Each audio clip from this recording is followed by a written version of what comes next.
I kamoana ho honu, pi I kaleva nu'u, I kahikina, ayakala, e ala e, kalahi kahikina, I kamoana ho honu, pi I kaleva nu'u, I kahikina, ayakala, e ala e, kalahi kahikina, I kamoana ho honu, pi I kaleva nu'u, I kahikina, ayakala, e ala e. Well, I'm not sure if I'm nervous or out of breath or what the deal is this morning. It was at the Amos gathering last year that I shared that particular Oli or chant with you from the shores of Waihe'e to the northeast of the island, from where we are this morning. The chant was written by Pualani Kanahele from the island of Hawaii. In English, it calls the sun to rise in the morning. Awaken, arise the sun in the east from the ocean, the depths of the ocean, climbing to the heights of the east. There is the sun. Awaken and arise. Relina me ke aloha I ke ia kakahiaka. Aloha and good morning to all of you. Aloha. Mahalo. Whether you are kama'aina, someone born and raised here in Hawaii, or malahini, a newcomer visiting our islands for the first time, or returning, welcome to the 22nd Advanced Maui Optical and Space Surveillance Technologies Conference. My name is Kealahou Alika. I am the former pastor of Kealahou Congregational Church, United Church of Christ, located a few miles south from where we are here in Wailea. I retired in February 2019, 2 weeks before the shutdown of our islands because of the COVID-19 pandemic. I remain grateful to Sandy Ryan, your conference director, and to Leslie Wilkins, executive director of the Maui Economic Development Board, for the invitation to be with you again, to not only offer a word of blessing as you begin your time together, in person and online, but to also share with you my mana'o, or thoughts about this place that we call our home. 20 years ago, our gathering as the Amos family was delayed following the events of 9/11. There was another shutdown at that time. Air travel was suspended, but because everyone was to remain on the island, I received a call soon afterwards that the conference was to convene. I invited those of you who were here then, and I invite those of you who are here this morning to consider the work you are doing within the larger context of the world in which we live. If you arrived here on Maui over the last weekend and happened to pick up the Maui News, our local newspaper, on Monday morning, you will have seen the article, Mauna Kea Master Plan, open for public input. The University of Hawaii will be seeking community feedback on a new draft on what we call today Mauna Avakea. It will be a master plan that will guide land use decisions that are being managed by the university for the construction of telescopes on the Mauna. In 2010, the University of Hawaii prepared a management plan for Haleakala. The report describes the cultural and historic resources of the mountain. Some have characterized the commitment of those who identify themselves as kukiai, as those who are protesting against scientific research and knowledge. But the kukiai, is that my phone? No. Who is that? It better be important. Pick it up. Some have characterized the commitment of those who identify themselves as kukia'i, as those who are protesting against scientific knowledge and research and knowledge. But the kukia'i have made a commitment not as protesters, but as protectors of Mauna and Haleakala. The call is not only about the management of the mountains by the university and the astronomers and scientists, but the call is about the stewardship and care of the aina, or land, and its cultural and religious significance. And yes, scientific significance for the Kanaka o Iwi, or Native Hawaiians. Over the years, we have grown old together. One of the advantages of growing old is I get to repeat stories, in part to remind myself of the stories that have meaning for me and I hope for you. Before I was ordained into the Christian ministry, I was a student of hula for 6 years while living in California. I want to leave with you 3 questions my kumuhula, or hula teacher, raised in a mele or song that she composed. Where is your mountain? She asked. What is your river? How did you come here? I was born and raised on the slopes of Hualalai, one of the 4 volcanoes that make up the island of Hawaii. There are no rivers where I grew up, but there is the vast expanse of blue ocean waters off the Kona coast. I came to Maui not on my own volition, but in response to a call to serve the church in Makena. Hualalai, like Mauna and Haleakala here on Maui, and all the mountains of the world are sacred because they are a part of creation. If you know where your mountain is, and if you know what your river is, you will know the answer to the 3rd question. How did you come here to this time and to this place here on Maui? I would encourage you to take the time to ask those questions of yourselves and of each other.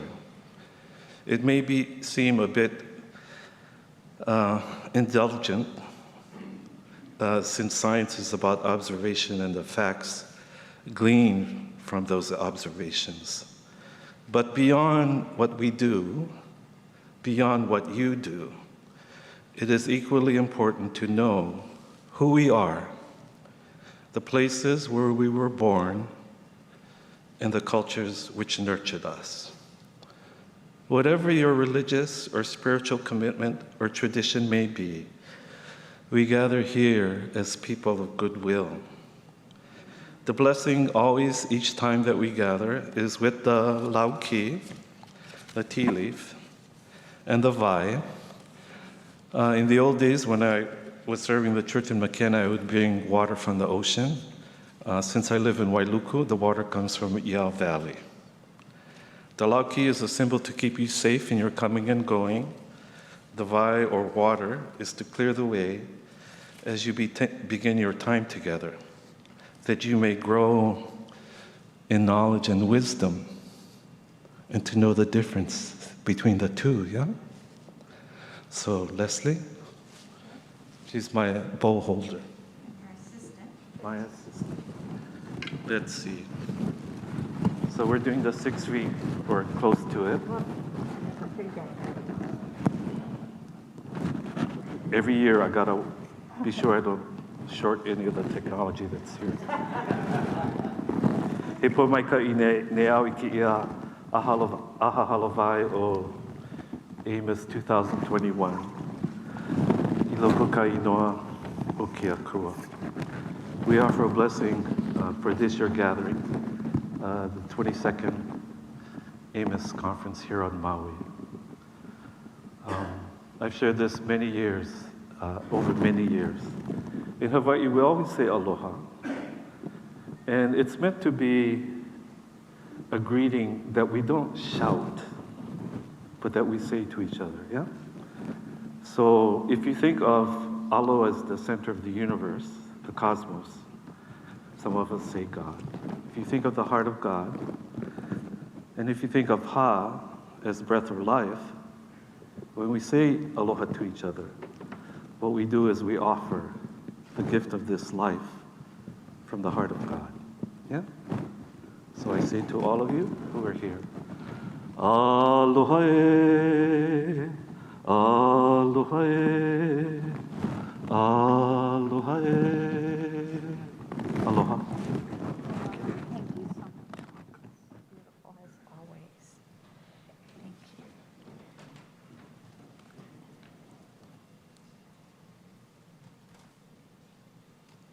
Thank you so much. As always, thank you so much, Reverend Alika. Well, welcome to the 22nd Annual Amos Conference. It has truly been a challenging year since we last gathered in this place in person. We are delighted and quite frankly relieved to have you join us. All 665 of you in person and another 395 of you virtually via our first ever hybrid conference. At Amos, we strive to curate a program that enables shared research and discourse in space domain awareness among academia, government, military, and industry. I would like to welcome back Reverend Alika again. Last time we met in person, which was 2019, we knew that your retirement was happening very shortly, and I think we named you our official chaplain of the Amos Conference. So thank you in your retirement for maintaining that. Is my mic still on? No, but you can share this one. Oh, okay. Not to take the spotlight off of our... See, when you get old, you forget things. Now, somewhere in all of this are my glasses. I'm so glad I'm not the only one that uses my glasses. I have no idea where it went. Are they over there?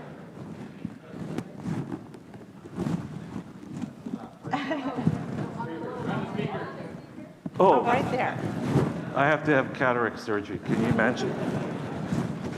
Okay, I'm sorry. Thank you. Not a problem at all. Certainly, Reverend Alika knows how to share the special sense of place where we are gathered, and to set the tone for our discussions the rest of the conference. We truly thank your spiritual words, your reverence, your atonement to culture, spiritual and historical significance of where we are. Many individuals, companies, and other organizations have made Amos 2021 possible in spite of all the challenges brought by a global pandemic. First of all, we would like to thank our sponsors who are very significant in making this happen. Please look at the screen to acknowledge and show our gratitude. AI Solutions, Applied Optimization, Astro Haven Enterprises, DLR, General Atomics, Japan Space Forum, Keihan Space, University Space Research Association. At the next level, Kupa'a level, Johns Hopkins Applied Physics Laboratory, Sierra Nevada Corporation, and SpaceMap. At the Lokahi level, we thank Numerica, Raytheon, Secure World Foundation, Space Foundation, Space Nav. At the Laulima level, our deepest appreciation to AGI and ANSYS Company and Comstock, Ball Aerospace, CACI, Exo Analytics Solutions, KBR, Kratos, L3 Harris, Leo Labs, Lockheed Martin, Northrop Grumman, North Star Earth and Space, Peraton, Privateer, and SAIC. And finally, at the Po'okela level, Mahalo again to the Boeing Company for their very generous sponsorship and continued support as our top sponsor. Everything from hosting the reception that you enjoyed last night, despite the rain, to investing in our future space leaders as a lead sponsor for our young professional program entitled EMER-GEN. Please visit our sponsors in the virtual exhibit hall and learn more about their products and services. Thank you also to all of the authors. We received 217 technical abstracts this year, the highest ever, assuring the technical excellence and expansive range of topics in the presentations and poster sessions. Thank you for helping us sustain the momentum built over the past 22 years. Please give our technical contributors a hand.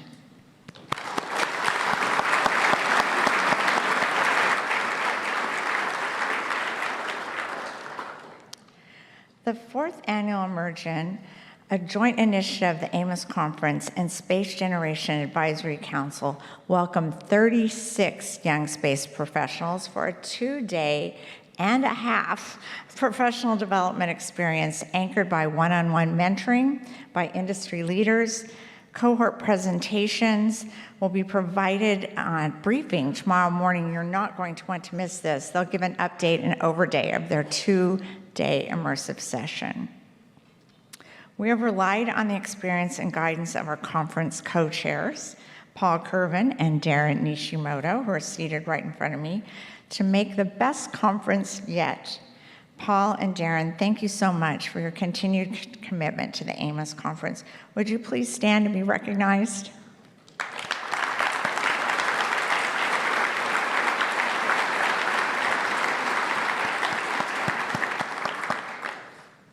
They and our Amos Conference team will begin the process of planning for next year's event literally on Saturday after the close of the conference. Thank you.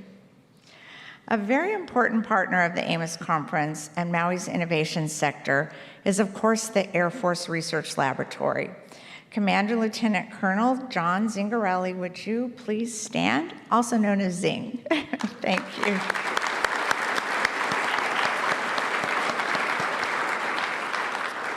And to our virtual audience, the virtual platform enabled us to expand our reach into the international community who were not allowed, most of them, to travel this year. Given the importance of international cooperation as we move forward in SDA, your participation is especially valuable. We want to extend a warm welcome to the 160 of you participating virtually from 18 countries this year. Thank you so much for joining us despite the time zone differences.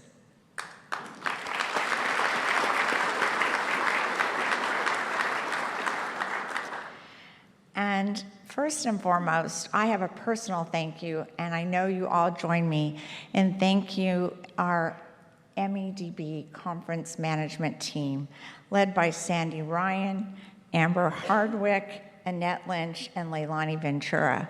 They have worked meticulously to assure a fabulous conference despite many challenges to make sure that you are all safe during this process.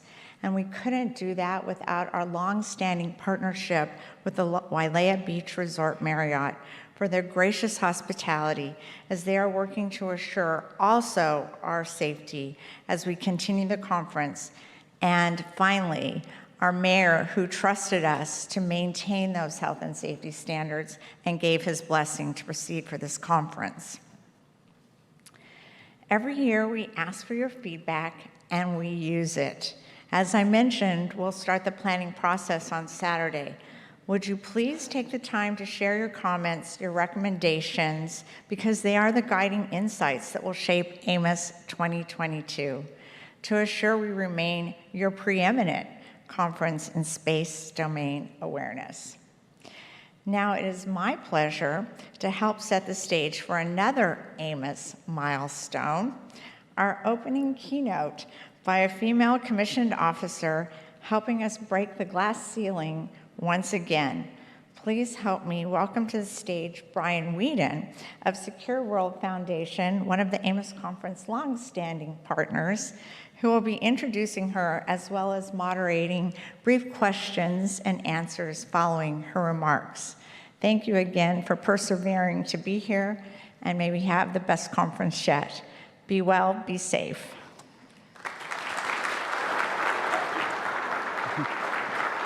Thank you, Leslie. You're welcome. Absolutely. Good morning, everyone. Aloha. It's very happy to be back here to see several hundred of the Amos family. This morning, it's my pleasure to introduce today's keynote speaker, Major General DeAnna Burt. General Burt is currently the commander of Combined Force Space Component Command, U.S. Space Command, and also Vice Commander of Space Operations Command, U.S. Space Force, at Vandenberg Air Force Base in California. In those roles, she leads more than 17,000 joint and combined personnel with a mission to plan, integrate, conduct, and assess global space operations to deliver combat-relevant space capabilities to combatant commanders, coalition partners, the Joint Force, and the nation.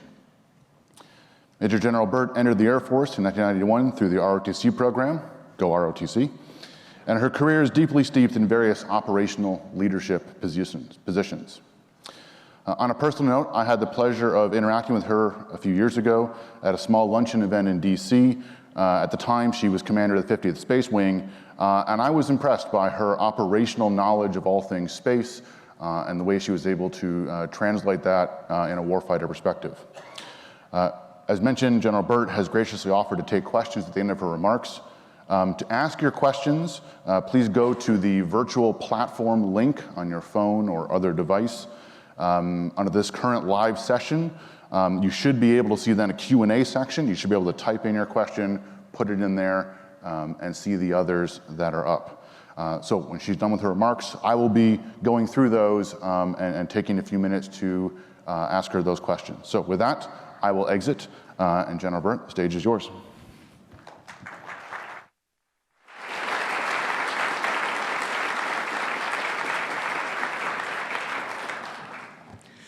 Aloha. It is great to be here today. 22 years, this Amos conference has been here supporting a very critical part of what we need to do within the domain and what we do day in and day out at U.S. Space Command and the United States Space Force.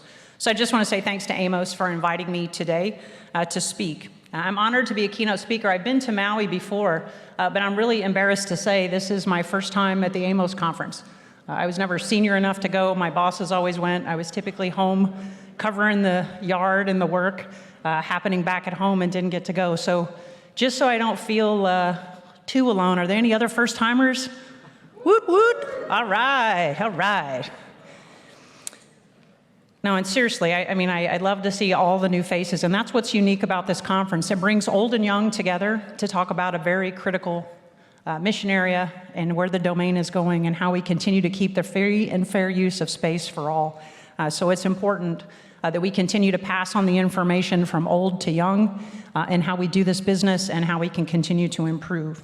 When I look at the next several days of the agenda, I can tell you that the speakers and what we have lined up at the conference will absolutely get after that and will go into great depth, all for a great purpose and critical mission. But before I do that, I really want to echo some of the thank yous that you've heard today. First, Reverend Alika, thank you very much for your inspiring words, sir. You taught me a lot this morning, and I really appreciated that in the message you gave. Acknowledging the leadership here at the Amos conference, possible to make this event, again, a pandemic. We had almost a flood last night. I'm waiting for locusts today. But good on you guys with the ever-changing protocols for safety, et cetera. You guys have done hero work. Again, I want to echo the comments made about our Mayor Michael Victorino here in the local area on Maui for his review of the safety plan and letting this to continue. Sir, your leadership is appreciated. I know this is a risk that you take to do this, but the team here is ready to go and to make it happen. The Wailea Beach Resort, what a beautiful place to do this conference and all the preparations you've made to make all of us welcome. Leslie, thank you for your leadership and the Amos conference team, all the work you've done in presenting both in person and this year the hybrid with those who are joining us virtually. This is an very difficult to do to extend your aloha and Hawaiian hospitality to not only 600 plus people here in this room, but all those joining us virtually today. We have a long and storied Air Force and Space Force experience with the mission here with Colonel Zingarelli and his team at Det 15. So thank you, sir, to the men and women up on the Hill doing amazing work day in and day out for this critical mission area. And finally, thank you to Sandy Ryan and the conference organizers. You're really our details guru. I know Jordan, my aide, spent a lot of time on the phone with you. Thank you, Sandy, for all your help in making sure we could get here safely.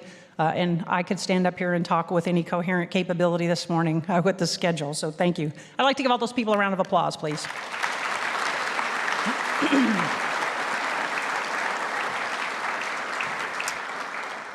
So let me say first off, we're going to set the stage. My intent this morning is not to focus on the technical aspects of SDA or space domain awareness. There are many of you in this room way smarter than General Burt on the details, the topics, the math, and what we're going to do. My goal today is to provide you a warfighter focus on why this mission is important and how it is changing and growing rapidly and how we need your help to continue to pursue making it better every day. So like the good Reverend, I like to start with a story to set the stage. In 1999, a small computer game company under the Sony Online Entertainment released a game called Everquest. It was a revolutionary online Dungeons and Dragons game. The developers didn't believe it would be very well received, but on the first day it sold 10,000 copies. It was a massive hit. However, what most people didn't know is on that first day, because of the unexpected demand and the amount of people who logged on, all of the game servers dropped. And because they were all linked to a local server named UNet that provided networks to major San Diego corporations, those corporations also lost their server capacity. No one was prepared. So for several weeks, 3 programmers sitting in a freezing network room manually rebooted computer servers. Imagine that, the old on-off, reboot, reboot. Many times, because of the complexity of the systems at the time and the different developers who had developed the system, they were making best guesses on how to keep the servers up. The fix required additional physical cables to be laid between San Diego and Los Angeles, all while the employees, dressed in parkas, manually rebooted servers. In the end, they developed a fix, and Everquest went on to sell over 3 million copies by 2004. It's an interesting story. Sound familiar? I would say this is where we are with SDA today. The underlying message is clear and should hit home to many of you about the work that we need to do. We have capability.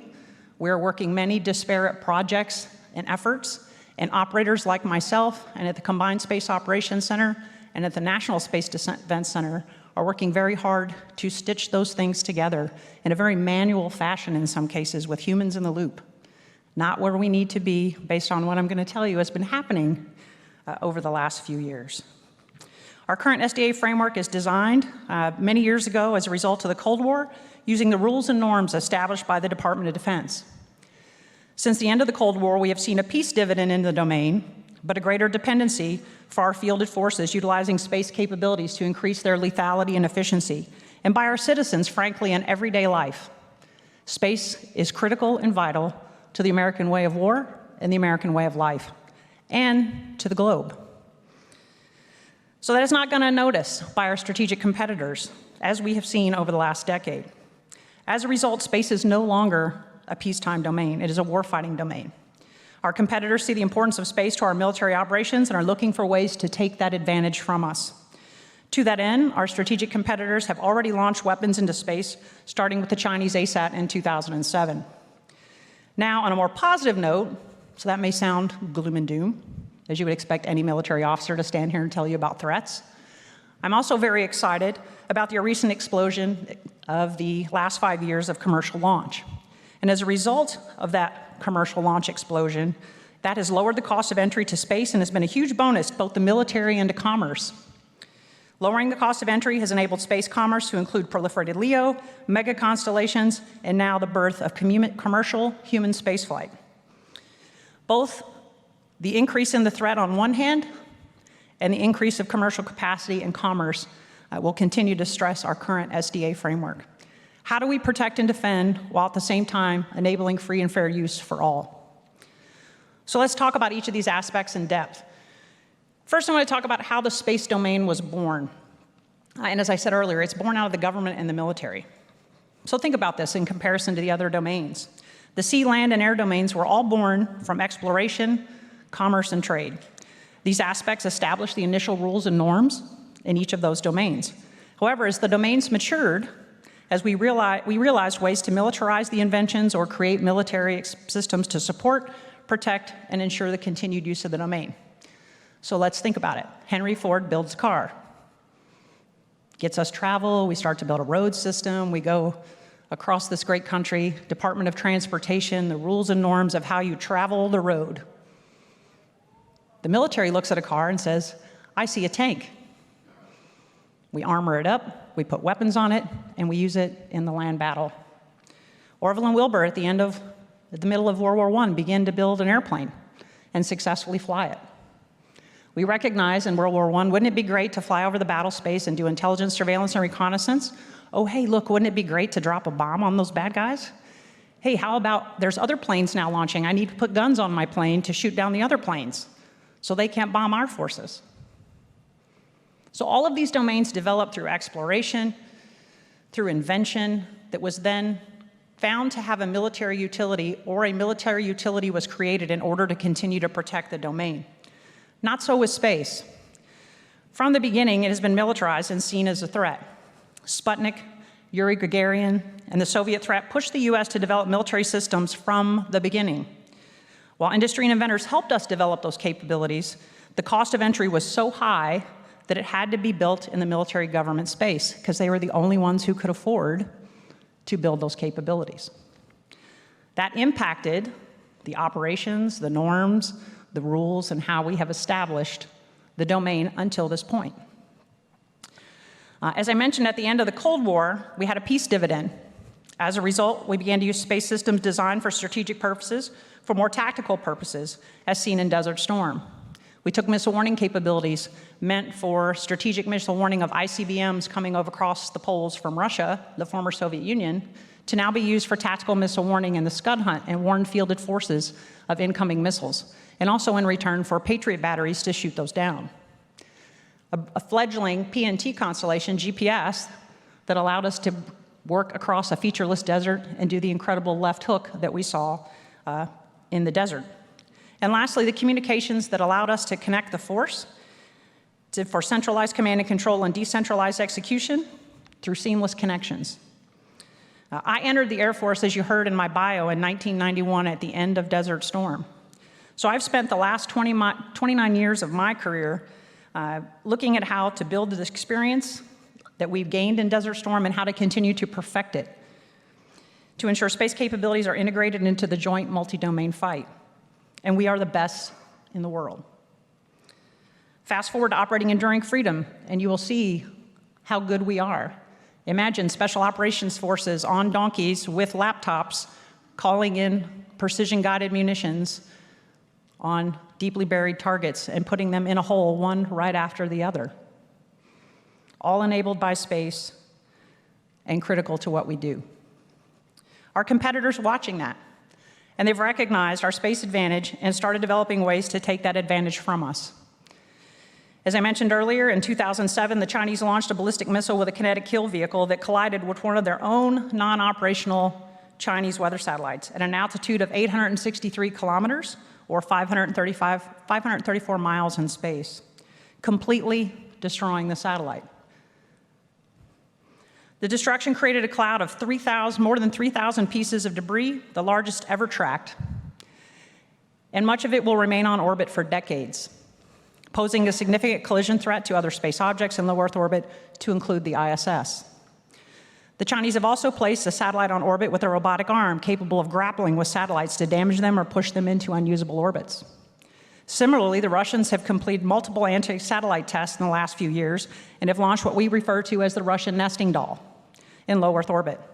The host satellite deploys a second satellite, which in turn then launches a kinetic kill vehicle to then take out another satellite.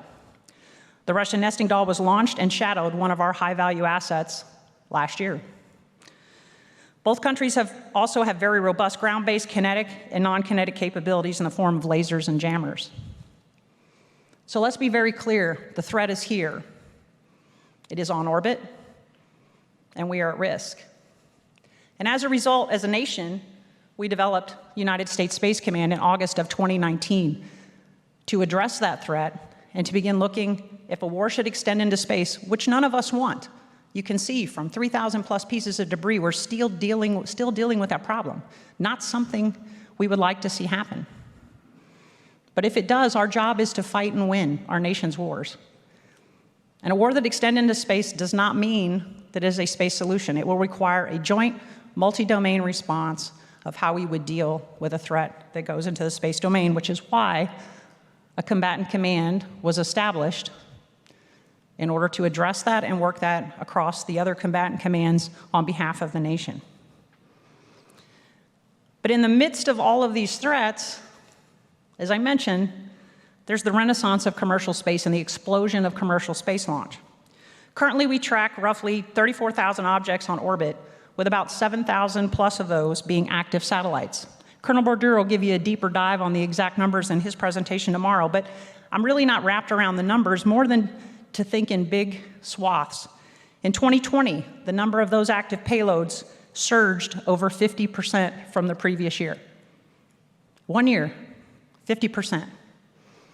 In the first half of 2021, this year alone, the number of launches has outpaced 2020 by 100% and continues to grow, and will continue for years to come. So commercial space is now outstripping military space when we talk about numbers on orbit and how we are working with them. That is outstanding for the military because that industrial base is what we need to continue to create and develop the capabilities we need to fight and win a war that could extend into space. But more importantly, it changes the paradigm. The commercial number is going to continue to grow with the launch of mega constellations or proliferated LEO, like Starlink and OneWeb. Just this week, we've launched 85 satellites in the last 2 days, 51 Starlink and 34 OneWeb, and added those to the catalog. Add to that the dawn of commercial space travelers with Virgin Galactic and Blue Origin last month. Amazing. Imagine going from LA to London in less than an hour. Not to mention NASA's desire to return to the moon no earlier than 2024 and SpaceX's drive to Mars. Also today we are awaiting, I have not been on my phone to see, but Inspiration 4, the first commercial astronauts launching into space today. So now we're not just concerned about the safety of flight for satellites from launch to orbit and while on orbit. As we all know, satellites don't have moms, they're merely machines. But now we're also worried about the growing human presence in the domain, beyond just the ISS. The pressure to ensure safety of flight and space traffic management for the free and fair use for all has never been greater. Our operators, though, unfortunately, are using technology with manual fixes and workarounds. As we discussed in the opening story, we're working many different systems and trying to piece them together to build a shared domain awareness for all to operate in the domain. As a Space Force, we recognized, or the government, should I say, recognized this problem. And not only do we need a combatant command that had to stand up and address the warfighting concerns and the threats that were posed, but we also required a service in order to organize, train, and equip that warfighting COCOM to get the job done. And U.S. Space Force was stood up in December of 2019 in that response. As a Space Force, we have to realize a digital solution that leverages technology that can characterize the growing number of objects in space. Technologies include artificial intelligence, machine-to-machine learning, at all classification levels, from unclassified to the most highly classified, working with our commercial, civil, and coalition partners. We are currently in a pivotal point in the space history as we transition currently from our SPADOC system that was built and is a Cold War relic to what will be our future SDA backbone, the Advanced Tracking and Launch Analysis System, known as ATLAS. While this is the way forward and the working replacement for SPADOC, it is not the end. And we'll have to be continually updated, and we will have to continue to look at future capabilities and where we go next, not only within our own system, GEO and below, but what do we do cislunar, ex-GEO, and beyond and how do we maintain the free and fair use and traffic management to those degrees. So as I mentioned, we start military, we've added commercial, we're in a period where the paradigm is shifting. And the military right now has this mission to do space domain awareness. So let's talk about how do I have the authorities in my job, because this is in my job jar, to do this mission. First and foremost, my authority comes from the United States Space Command Commander, who is given the Unified Command Plan mission to do space domain awareness and to manage the domain. In the Unified Command Plan, it's identified that he is responsible for 100 kilometers above the Earth's surface to infinity. And you can say, and beyond, and I won't feel bad. But I think that is a large task. And we will have to look at that as we move out in the future. What systems are needed to do that? Again, that is from a Department of Defense warfighting campaign. Colonel Brock, our Delta II commander, is here, and we've been talking about this the last couple days. I think a lot of times we talk about space traffic management. He brought up a great point with me the other day. He goes, hey, ma'am, I think we do space traffic awareness. What that means is when his amazing squadron called the 18th Space Control Squadron at Vandenberg Space Force Base is tracking all of these objects, live and dead, and are predicting when there could be conjunctions or collisions between both dead and live objects, or even two dead objects. Now, when it's two dead, those are bad days. General Burt gets to sit with Colonel Brock, and we get to watch two dead objects possibly collide, and then we're going to report what happened after Crash Up Derby. So to industry, we need to pick up debris. We need trash trucks. We need things to go make debris go away. That's a whole nother speech. I won't go there, but that's definitely a need, and I think there is a use case for industry to get after that as a service-based opportunity. Second, if it's a dead object and a live object, if that live object is a DoD capability, then absolutely I have the authority to tell them, you need to move, and here's the direction you move in. If that object is anything other than a US flag Department of Defense asset, I am making them aware there is a collision, and it's their choice what they do. We have no authority or governance to tell them what to do. Now it's two live objects. Are they US flagged? Easy, we work out the deconfliction. Or US companies, we talk to them and make them aware, but we cannot direct them unless they are Department of Defense assets. We do this every day. We just had one 2 days ago. Now what happens when they're Chinese or Russian? When they're Russian, we make the call, and we have bat phones, and we've had those phones and ability to communicate with our Russian counterparts since the Cold War. And we at least get acknowledgement, and we understand, and we have a communication. When we talk about the Chinese, we put it in, we go through State Department, we put it out on spacetrack.org, we make those notifications and do due diligence, but there's no response back. And again, they're not required to. I have no authority to do that.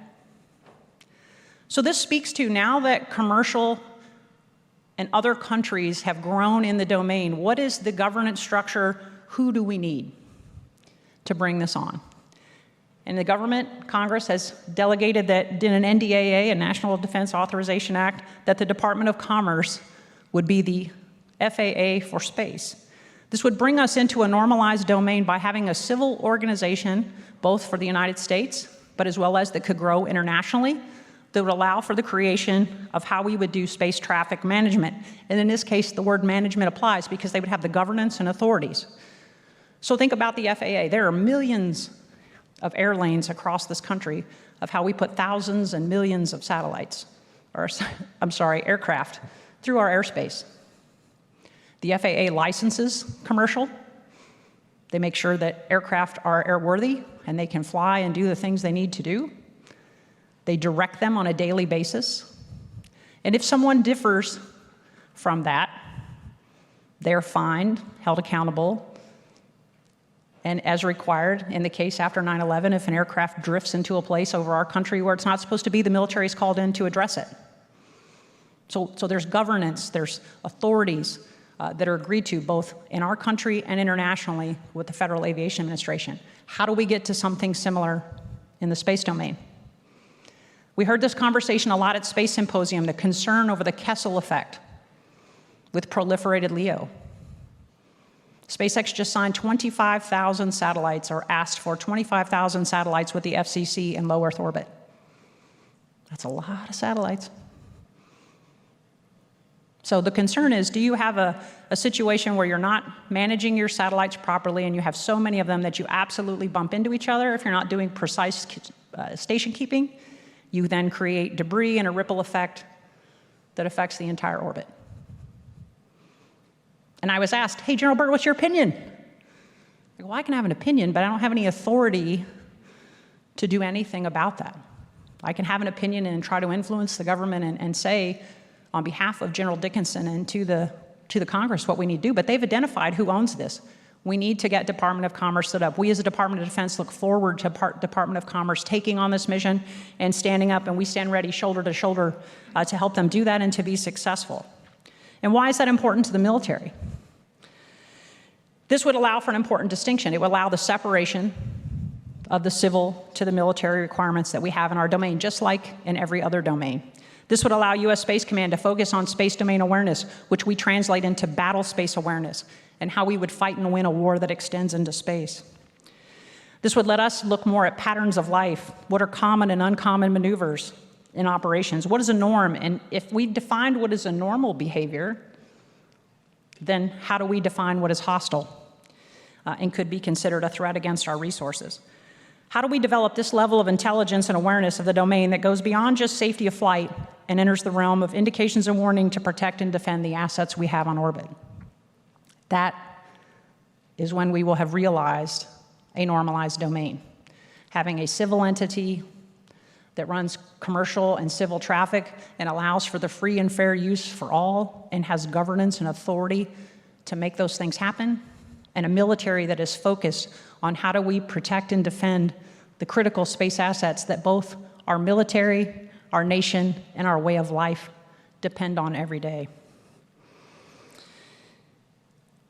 The civil organization also would bring a voice to industry and commercial. So as we talk about these rules of norms, you may know that just a few weeks ago, the Secretary of Defense published our tenets for space operations for the Department of Defense.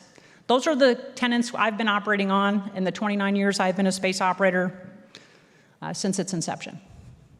And we had a responsibility to produce those, frankly, because again, the domain started in the military, and how we have been doing business, we wanted to articulate. But that doesn't mean we think our way is the only way. We need commercial, civil, coalition, international partners on the stage talking about those norms of behavior and those tenets, and what does that mean for everyone else? So I'll tell you another story. Colonel Burt in 2015 became the CAG director for General Hyten. At the time, we were in court with SpaceX over launch, and SpaceX was working very hard at getting to a launch solution that was successful. Their idea of launching and returning rockets to either a sea-based platform or back to the launch pad was incredible. Something is the Department of Defense we would have never thought of. Totally different business model. Their willingness to accept risk and where they felt they should make business and risk decisions throughout the organization and how they do business, very different than how we looked at it. Neither one is right, neither one is wrong. They're both built on the biases and the background of the organizations and the experience. We talked about wisdom and knowledge, right? How we have grown up, the maturity and what we have experienced. But look at where we are today with SpaceX, a mere 6 years later. That explosion in commercial launch started with them and has grown to many other companies.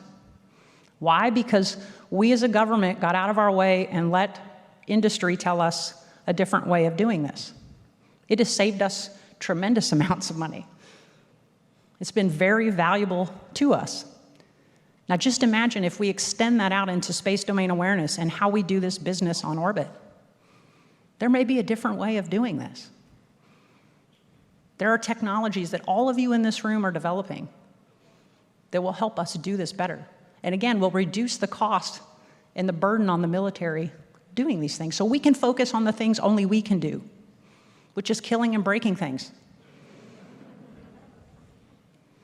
And I say that in jest. I mean, we will continue to do the space traffic awareness mission until we are told not to. And Department of Commerce is fully up and capable of taking, and we will transition that mission. But we want them to be successful because we need to get after the business we need to do because the threat is growing. So it is critical that to normalize this domain, we continue to move in that direction. Again, I don't want it to seem as all of this is doom and gloom. We have made some successes over the years. Our C4 interoperability, lots of discussion at various platforms, the cloud, the unified data library, how we're getting after machine learning, many pockets in this room making that happen. Our strategy has to leverage acquisition, development, testing, and fielding to ensure a fully integrated system, incorporating all sensor data. Let me say that again, all sensor data, whether it be commercial, civil, or coalition, to allow us to all solve problems in the domain as we need to operate safe and free and fair for all.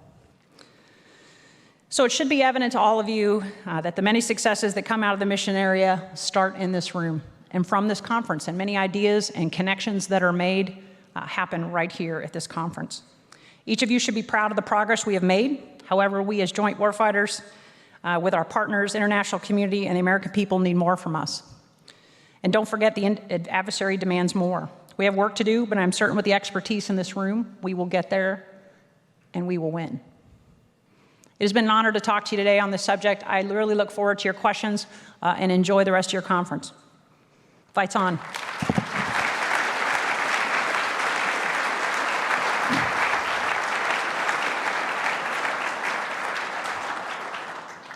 Thank you, ma'am, for those comments. Tying together a few of the questions here, you mentioned all the amazing capabilities industry is starting to develop. What do you see as the role of the government in helping encourage or promoting some of those capabilities like debris removal and other services that you've said that the government should be taking advantage of or making use of? So I think absolutely there's a business case for debris removal for industry, and here's why. In the Department of Defense, as soon as I say that I'm going to start reaching out and picking up trash, what's that sound like? That grappler I talked to you about, right? Who watches Space Force? My favorite show. Second episode, what happens in the show? They cut the solar intent panel off of the satellite and the satellite dies. That's reality, folks. That's on orbit today. Grappling arm, that's what it can do. So when you say that a military is going to develop a capability to pick up trash or to pick up debris, it's automatically seen as dual use. So industry or a coalition of the willing or a consortium that could go out and clean up the domain would be very valuable, So again, and it could be charged for as a service. Whose debris is it? Okay, yeah, I'm gonna charge you $50 to pick up your trash. Okay, great. But I think that is absolutely an opportunity. We talked to a lot of companies. I know there are some of you out looking at that. We talked about that at Space Symposium. It is a growing discussion, both on the international stage as well. And so I think it will get solved here in the next few years, but we definitely want to see more of that technology. And I think that's also a great lead into the topic of the panel that's going to follow your talk. We're going to be going through some of those SSA aspects. Shifting gears a bit, you talked about sort of the challenge of operating the domain with competitors such as Russia and China, and how there's some challenges there in communications. What behaviors, if you had a chance to communicate with them, what behaviors would you like to see from our Russian and Chinese counterparts to help address some of these issues of misperceptions and potential tensions? Yeah, I think I go back to the Department of Defense tenets that we put out. So again, we want to be transparent. How do you operate in the domain? And what you say you are, and you operate in a pattern of life in a day-to-day operation that reflects that mission. 1. 2, you communicate when you're having issues and things that could impact others around you. You avoid creating long-lived debris. So ASAT tests, the ones that actually hit and go kaboom and build thousands of pieces of debris. Yeah, not considered something we want to do. So those are the kinds of things that we have to be able, and this is why I think that it's so important with the civil entity, both for the United States and for the international market, of how do we get to an organization that can communicate with each other. Because frankly, if I'm the Chinese, do I want to take direction from the United States if I don't have a say? Maybe not. I don't know if we would. So again, if there were a civil organization that did this and that they had a part of and a say in and could be involved in, would that be different? We won't know, but when we get one and we get DOC, Department of Commerce, stood up, I think there's a lot of opportunity here to increase that transparency and that communication, and in a way that is not military-led, but civilian-led and for commerce, and to increase the free and fair use for all in the domain. So one last question here. You mentioned the replacement systems for SPADOC. That is something a lot of us have an interest in, and we've sort of been struggling with some of those questions for a long while. I know when I showed up for training at Schriever in 2004, I was told SPADOC was going away in 2005, right? I think KICS was the system. So I guess, man, the question we have is there a different approach this time? What is sort of the timeline or sort of the plan for finally dealing with some of these legacy capabilities? No, I don't disagree. We've been talking about this a long time. I'll echo my chief, hashtag space is hard. It is difficult. The math, and again, I'm preaching to the choir here, right? You guys know the math behind this is not trivial. It's a lot of tough calculations and working our way to get the computer to do it. I have to tell you at Space Symposium, I saw many companies in different orbital regimes starting to try to find ways to solve the problem. Also, as we stood up the Space Force, we recognized a need to be a digital service, and this is one of the reasons why. How do you take in massive amounts of data and process it in a way, or be able to pull the data that you want to solve your tactical problem?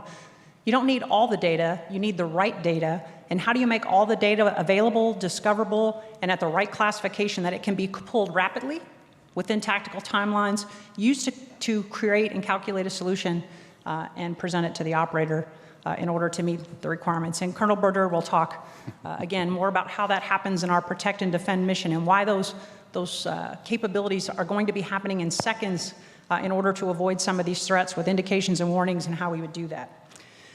I think the hard part is that Atlas up front can be very dissatisfying from an operator perspective, because in a DevSecOps environment, we talk about this thing called min viable product. You have to start somewhere. So what is the min viable product? The min viable product for Atlas is to replace SPADOC. So it only has to be good as SPADOC. So for us, that's a little like, ugh. I really want it to be better. But in their defense, we have to start somewhere, and this is very difficult calculations and background work to do.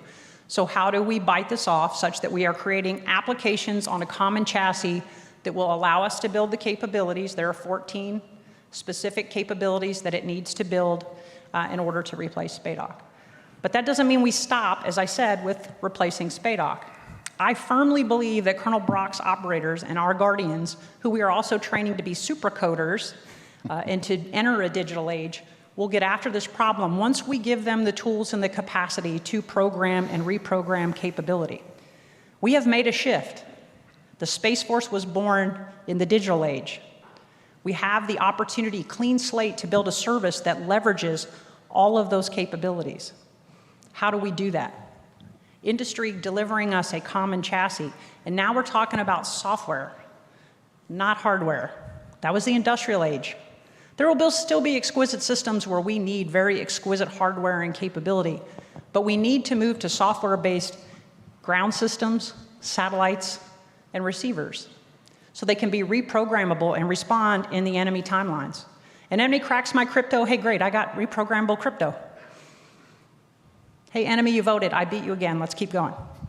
That's the model we have to be in. We are turning too quickly for this to be individual stovepipes of weapon systems that don't interoperate and can't talk to each other. We have to make all the data available at multiple classifications. That in and of itself is difficult. And how do we break down some of those requirements of how we make the data available? We're having trouble, quite frankly, deciding what the data standard is. And we've been pushing and talking with U.S. Space Command with Colonel Crosley and his team. We talked this week. We have to pick a standard and move. I know you're ready to move with us. We have to pick a standard. And that's coming. But SPADOC is going to go away, which is great, and it will stop limiting our operators, and that will allow them to run and do things. Why I'm confident, Colonel Brock has a young lieutenant who sits on his ops floor who taught himself Fortran. I don't know about you guys, that was the language I learned in college 29 years ago. Not good. But he figured it out all by himself, taught himself Fortran, and ran a lost v lost list that used to take us multiple shifts to execute, now runs in 4 hours. Now, that doesn't sound like still 4 hours.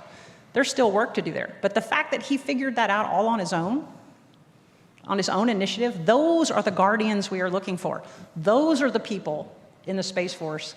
They're going to take our legacy systems and wring every taxpayer dollar out of them and help us continue to fight and meet the enemy and win.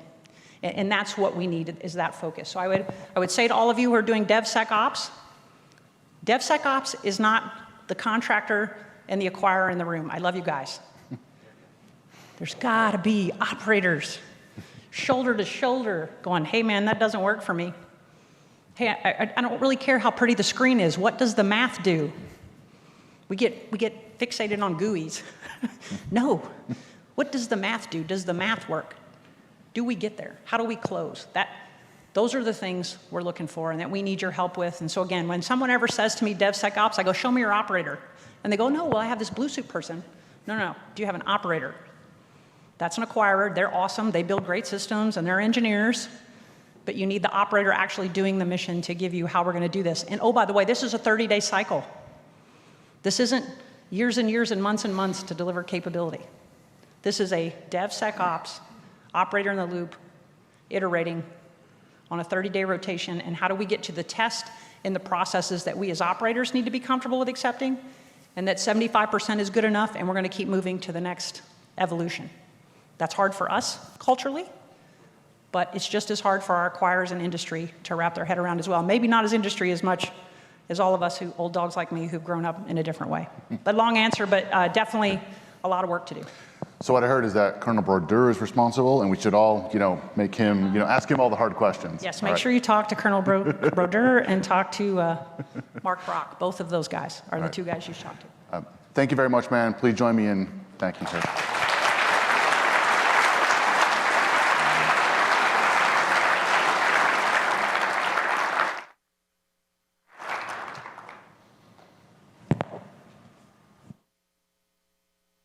Aloha Maui, and to the Amos conference participants. My name is Pascal Wautier, and I'm the chairman of the Space Data Association. For a decade, the association has dedicated its efforts to improving safety of space flight, contributing to space sustainability, sharing best practices for responsible space operations, and promoting operational information exchange. While I and other SDA representatives could not be in Maui personally for the conference this year, I wanted to acknowledge that advancing these SDA goals is a big team effort. All of you are on this team. Sometimes, however, we have an opportunity to formally recognize and celebrate specific contributors, whether individuals or small teams.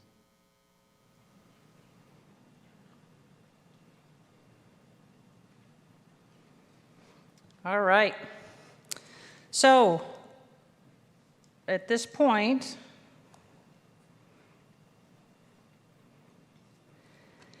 the Space Data Association confers this award to acknowledge substantial, innovative, long-term, and practical original contributions to the advancement of spaceflight safety and the preservation of the space environment in one of our more and more of the following space disciplines: operations, applied research, technology, law, or policy.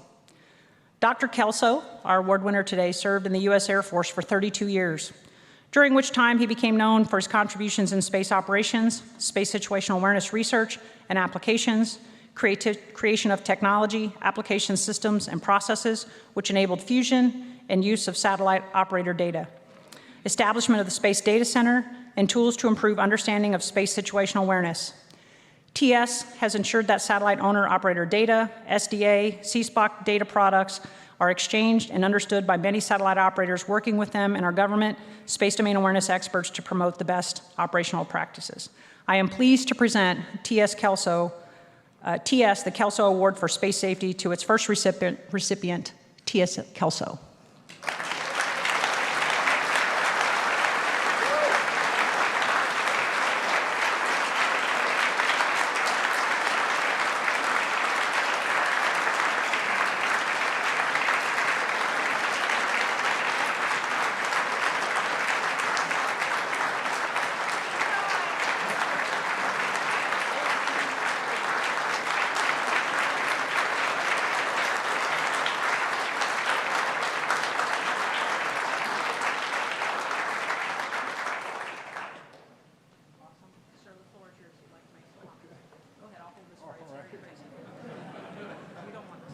Well, I literally don't have a speech prepared, so and many of you are probably happy about that. No, I'm deeply honored to receive this award, and I know from just looking around the room that there's a lot of people in here that made that possible. It wasn't just me, and so I'd like to acknowledge, all the support. We built and operate well, now I'm retired, but the Space Data Center operated for the Space Data Association is done by participants from all around the world, and I think it sets a great role model for what we can do in a collaborative environment to help improve overall safety of flight today and going forward. We have lots of challenges to face, and we can do that working together. So thank you very much again for this award.